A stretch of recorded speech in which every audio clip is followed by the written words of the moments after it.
If you are always tired, it doesn't mean you're lazy. It doesn't mean you're unmotivated, and it definitely doesn't mean you're doing something wrong. Chronic tiredness is one of the most misunderstood problems in modern life. Most people assume that being exhausted is simply the result of not sleeping enough. While sleep matters, science shows that constant fatigue is rarely caused by sleep alone. The real reason you are always tired is that your body and brain are running in a state they were never designed for. Let's clear up the biggest misconception first. Feeling tired does not always mean you need more rest. Very often, it means your energy systems are dysregulated. Your body produces energy efficiently when three systems are aligned: your nervous system, your circadian rhythm, and your metabolic signaling. When even one of these systems is off, you can feel exhausted no matter how much you sleep. One major cause of constant tiredness is chronic low-grade stress. You don't need to feel anxious or panicked for stress to drain your energy. When your nervous system stays in a semi-alert state for long periods, responding to emails, notifications, noise, time pressure, or emotional strain, your body releases stress hormones like cortisol more frequently than it should. Cortisol is not bad. It helps you wake up, focus, and respond to challenges.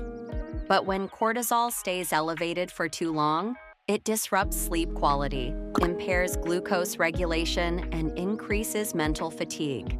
Studies in psychoneuroendocrinology show that chronic stress is strongly associated with persistent fatigue, even in people who appear healthy and sleep adequately. Your body may be resting, but your nervous system is not. Another misconception is that fatigue is always physical. In reality, mental fatigue is often more draining than physical exertion. Your brain consumes a significant amount of your body's energy. Continuous decision-making, emotional regulation, multitasking, and constant information processing exhaust cognitive resources.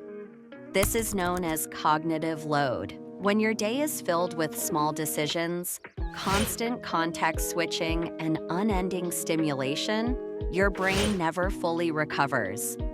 Over time, this creates a state of mental exhaustion that feels like physical tiredness. This is why people who sit all day can feel more exhausted than people who do physical labor. Another major factor is circadian rhythm disruption. Your body has an internal clock that regulates when you feel alert and when you feel sleepy. This clock is primarily synchronized by light exposure, especially morning sunlight.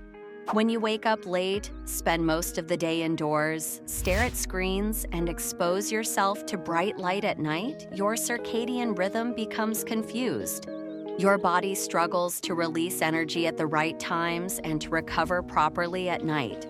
Research in sleep and circadian biology shows that circadian misalignment can cause fatigue, brain fog, low mood, and reduced motivation, even when total sleep time is sufficient.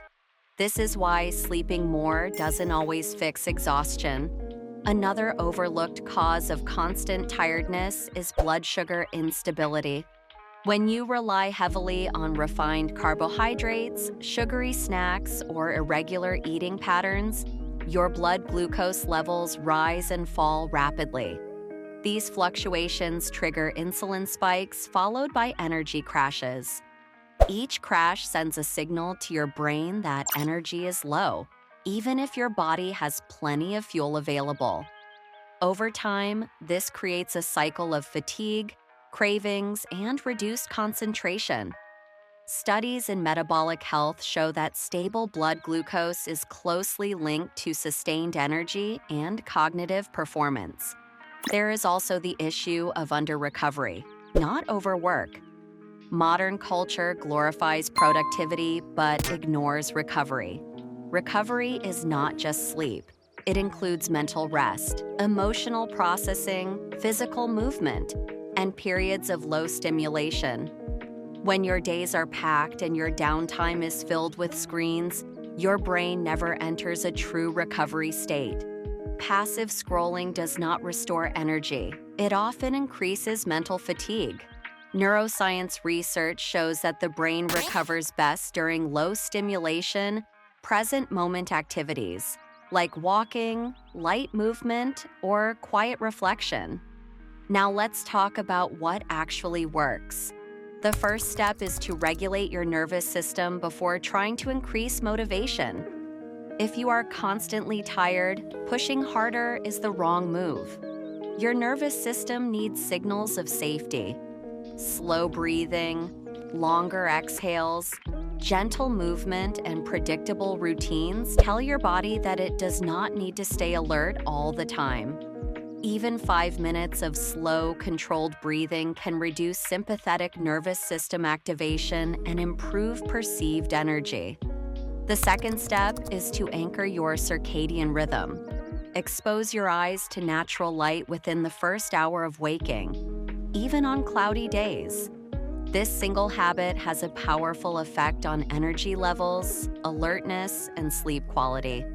Equally important is reducing bright light exposure at night. Dimming lights and limiting screens in the evening helps your body transition into recovery mode. Consistency matters more than perfection. The third step is to simplify your cognitive load. Decision fatigue drains energy faster than most people realize. Reduce unnecessary choices. Create simple routines for meals, clothing, and daily tasks. When your brain makes fewer trivial decisions, it has more energy for meaningful work and creativity. The fourth step is to stabilize energy through movement, not rest. This may sound counterintuitive, but gentle physical activity increases energy over time. Movement improves mitochondrial function, circulation, and neurotransmitter balance. You don't need intense workouts. Walking, stretching, or light resistance training is enough to signal your body to produce more usable energy. Prolonged inactivity, on the other hand, reinforces fatigue. The fifth step is to eat for energy stability, not stimulation. Energy does not come from sugar spikes or caffeine alone. It comes from balanced meals that include protein, fiber, and healthy fats. Protein supports neurotransmitter production. Fiber slows glucose absorption. Healthy fats support hormonal balance. Stable input leads to stable output. The sixth step is to separate tiredness from lack of purpose. Sometimes fatigue is not about energy, it's about meaning. Psychological research shows that people with a clear sense of purpose report higher energy levels, even under stress. When your actions align with your values, effort feels less draining. This doesn't mean you need to love everything you do. It means understanding why you're doing it. Finally, understand this important truth. Your tiredness is not a personal failure, it is a signal that something in your system needs adjustment, not judgment. When you stop blaming yourself and start working with your biology, energy returns gradually and sustainably. You don't need to become a different person, you need a different strategy. Energy is not about pushing harder. It's about aligning your body, brain, and environment. And when those systems work together, being tired stops being your default state. Thank you for watching, and don't forget to subscribe.